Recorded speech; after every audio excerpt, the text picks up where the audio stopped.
নবী সাল্লাল্লাহু আলাইহি সাল্লাম আবু তালেবকে কালেমা পড়াবার জন্য কি পরিমাণ কাঁদছে, চেষ্টা করছে। শেষ মুহূর্তে বলছে, চাচা চাচা কালেমাটা পড়েন না চাচা। বলছে না, মানুষের কাছে বেইজ্জতি হব, পড়বো না, মানুষ লজ্জা দিবে।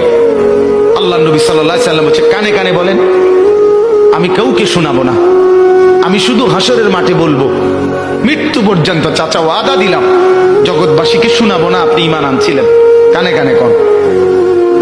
আবু তালেব বলছে না, কানে কানেও বলবো।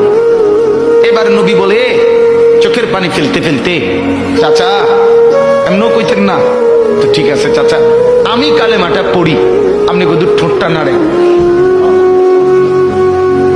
আপনি শুধু ঠোঁটটা নাড়বেন, আমি হাসরের দিন বলবো মাওলা আমার চাচা কালেমা পড়ছিল এজন্য ঠোঁট নাড়ছে, এর সুযোগ দেন।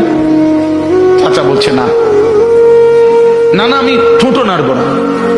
আল্লাহ নবী তখন অঝরে কাঁদতেছিলেন আর চোখের পানি ফেলে বললেন, চাচা আপনি জাহান্নামের আগুনে জ্বলবেন, আমি সইব কেমন?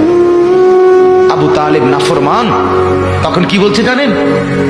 আন্নারু খায়রুম মিনাল আর। মুহাম্মদ, মানুষের কাছে লজ্জা পাওয়ার চাইতে আগুনে জ্বলা অনেক ভালো।